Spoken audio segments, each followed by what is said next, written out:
నమస్తే. ఎన్నో ముఖ్యమైన విషయాలు అలాగే అటు రాజకీయంగా కానివ్వండి, ఇటు ఆధ్యాత్మికంగా కానివ్వండి, చాలా చక్కటి వివరణ ఇస్తూ ఉంటారు. మనందరికీ సుపరిచితులు శివప్రసాద్ గురువుగారు. మాసం మారింది అంటే మాస ఫలితాలతో మన ముందుకొస్తూ ఉంటారు. చాలా వరకు మీ నుంచి మంచి స్పందన వస్తోంది. చాలా మంచి కామెంట్స్ వస్తూ ఉన్నాయి. మీరు చెప్పింది ఖచ్చితంగా జరుగుతుంది అని కూడా కామెంట్స్ రూపంలో తెలియజేస్తూ ఉన్నారు. ఇక ఈ జూన్ మాసానికి సంబంధించి మేషరాశి మొదలు మీనరాశి వరకు ఏ విధంగా ఉండబోతోంది? ఎవరెవరు ఎలాంటి పరిహారాలు చేసుకోవాలి?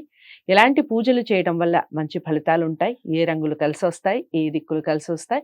ఇలాంటి ముఖ్యమైన విషయాలు ప్రతి ఒక్కరికి వివరించడం జరుగుతుంది. వీడియోని స్కిప్ చేయకుండా చూడండి. తప్పకుండా మీ కామెంట్స్ ఏవైతే ఉన్నాయో కామెంట్ రూపంలో తెలియచేయండి. గురువుగారిని మీరు ప్రత్యేకంగా కలవాలి అనుకుంటే స్క్రీన్ మీద కనపడే నెంబర్‌కి కాల్ చేయండి. నమస్కారం గురువు. ఆశీర్వచనం తల్లి. గురువుగారిక తదుపరి రాశి మకర రాశి. మకర రాశి వారికి జూన్ మాసం ఏ విధంగా ఉంది చెప్పండి? శ్రీ మహాగణాధిపతయ నమః. ఐం మహాసరస్వత్యే నమః. శ్రీ లలితాంబికాదేవియే నమః. మకర రాశి వాళ్లకు ఈ మాసం చాలా అనుకూలముగా ఉన్నది. అనుకున్నటువంటి పనులలో విజయం సాధిస్తారు. ఓకే. మంచి ఇది ఉంటుంది. శ్రమకు తగినటువంటి ఫలితం వచ్చింది అని ఆనందపడతారు. ఇంట్లో ఆనందము, సంతోషము అనేటువంటిది ఉంటుంది. బంధుమిత్రుల యొక్క రాక ఉంటుంది. అందరూ ఆనందిస్తారు. డబ్బు ఖర్చు అవుతుంది. సంతోషానికి ఖర్చు పెడుతున్నాము అని విపరీతంగా 100 రూపాయలు అయ్యే చోట 200 ఖర్చు పెడతారు. మీరే ఆనందంతో ఖర్చు పెట్టుకుంటారు.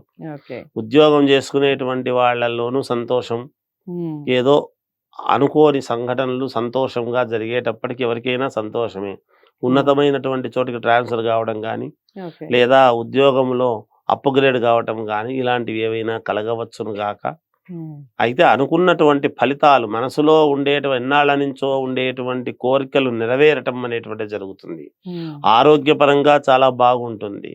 ఎప్పటి నుంచో వేధిస్తూ ఉండేటువంటి అనారోగ్యము అనేటువంటిది పోతుంది గాక ఈ మాసంలో, ఇంకా ఉండదు. అలాగే బంధుమిత్రుల యొక్క ఆదరణ లభిస్తుంది.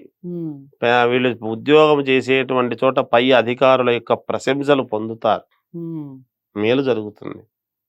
ఏది చేసినా అనుకూలంగానే ఉంటుంది. మాటకు విలువ పెరుగుతుంది, గౌరవం పెరుగుతుంది వీళ్లకు. వీళ్ళు చెప్పిన మాట ఏదైనా సరే ఆయన చెప్తే మాకేముందండి, ఏం పర్వాలేదు అనేటువంటి మాట సంపాదిస్తారు. ఇలాంటివన్నీ ఉన్నాయి. విద్యార్థులకు చాలా యోగవంతముగా ఉన్నది. రాజకీయాలలో ఉండేటువంటి వాళ్లకు మరీ అనుకూలముగా ఉన్నది. విజయము లభించి తీరుతుంది గాక. అన్ని రకాల బాగుంది. మకర రాశి వారు అసలు డౌట్ పడాల్సిన అవసరం ఏం లేదు. మాసం అంతా చాలా బాగుంది. అనుకున్నవి 100% జరగాలి, వెంటనే జరగాలి అంటే దైవారాధన విషయం, అలాగే దిక్కులు రంగుల విషయం చెప్పండి. దైవారాధన విషయానికి వచ్చేటప్పటికి అమ్మవారిని ఆరాధిస్తే మేలు జరుగుతుంది. వీళ్లకు చాలా వరకు మేలు జరుగుతుంది. ఇక రంగుల విషయానికి వస్తే ఎటువంటి కలర్ వేసుకున్నా వీళ్లకు యోగమే. ఏదన్నా వేసుకొని, నలుపు వేసుకున్నా యోగమే, తెలుపు వేసుకున్నా యోగమే, ఏ కలర్ వేసుకున్నా యోగంగానే ఉంటుంది. దిక్కుల విషయానికి వచ్చేటప్పటికి కూడా 4 దిక్కులు పనికొస్తాయి గాక. మకర రాశి వారికి చాలా బాగుందండి. మాసం అంతా కూడా హాయిగా జరిగిపోతుంది. ఎటువంటి డౌట్ లేదు. అమ్మవారిని ఎక్కువగా ఆరాధిస్తూ అమ్మవారి సేవలో ఎక్కువగా ఉండండి. మంచి ఫలితాలు పొందండి. దిక్కులు రంగుల విషయం అయితే అన్ని దిక్కులు కలిసి వస్తాయి, అన్ని రంగులు వేసుకోవచ్చు అన్నట్టుగా చెప్తున్నారు గురువు గారు. ఏదేమైనప్పటికీ వ్యక్తిగత జాతకాలు చాలా ఇంపార్టెంట్ కాబట్టి వ్యక్తిగత జాతకాలను పరిశీలించుకొని పరిహారాలు చేసుకుంటే ఫలితాలు బాగుంటాయి. వ్యక్తిగత జాతకాలకై స్క్రీన్ మీద కనపడే నెంబర్కి కాల్ చేయాల్సి ఉంటుంది. గురువుగారు అపాయింట్మెంట్ కూడా లభించడం జరుగుతుంది. ఈ వీడియోని లైక్ చేసి షేర్ చేయండి. ఛానల్ని సబ్స్క్రైబ్ చేసుకోండి. తదుపరి రాశితో మళ్ళీ కలుస్తాను. నమస్తే.